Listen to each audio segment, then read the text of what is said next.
खबर शिवपुरी से है, जहां एक व्यवसायी तरुण भोगड़ा ने सब्जी मंडी अध्यक्ष इरशाद राइन पर मारपीट और प्रताड़ना के आरोप लगाए हैं। बताया गया है 1.5 साल पहले तरुण के साथ मारपीट की गई, जिसकी शिकायत तो पुलिस में दर्ज कर ली गई है, लेकिन कार्यवाही आज दिनांक तक नहीं हुई है। व्यवसायी तरुण वहीं केंद्रीय मंत्री सिंधिया से दुखी मन से गुहार लगाने की बात कह रहे हैं। तरुण का कहना है कि मैं महाराज साहब का एक कार्यकर्ता हूं, मुझ पर जुल्म हो रहा है, महाराज से मैं शिकायत करूंगा, जनसुनवाई में महाराज को समस्या से अवगत कराऊंगा। तरुण भुगड़ा उर्फ तन्नू जी, ये क्या आप कलेक्ट्रेट में आए हो जनसुनवाई में? क्या 1.5 साल हो गई। 1.5 साल पहले मुन्ना राइन और पुत्र इरशाद राइन ने मेरे को साथ मारपीट करके और जाति सूचक गाली देकर और जान से मारने की धमकी देकर मुझे मेरी दुकान से भगा दिया। आज 1.5 साल हो गई। 1.5 साल से मैं कोतवाली, कलेक्टर, जनसुनवाई, मतलब 1.5 साल से परेशान हो रहा हूँ।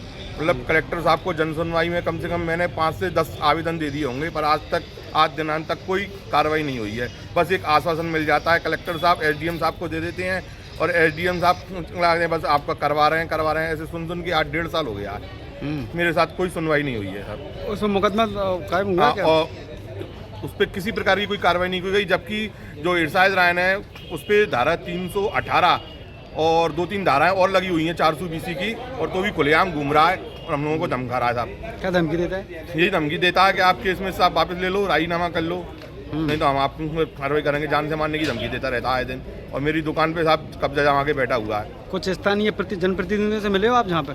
सब मिल लिया, ये मान लो मैं क्या नहीं मिला, ये मान लो आज मुझे 1.5 साल हो गई। 1.5 साल से लेकर मैंने क्यों जगह नहीं गया, पर मुझे कहीं से मुझे इंसाफ नहीं मिल रहा है। आपने ये भी बोला कि अभी सिंधिया जी चौपाल लगाने वाले हैं, उसमें आप इनकी एडीएम साहब की शिकायत करने वाले हो? बिल्कुल करने वाला हूँ मैं। 1.5 साल हो गए, 1.5 साल से मैं बेघर हूँ। अगर मुझे न्याय नहीं मिलता है तो मैं महाराज साहब से बिल्कुल इसकी शिकायत करूँगा। मैं मेरा और मेरा परिवार बिल्कुल महाराज साहब से बिल्कुल इसका कार्रवाई करने की जगह। एक महाराज साहब ही अब मेरा सहारा है।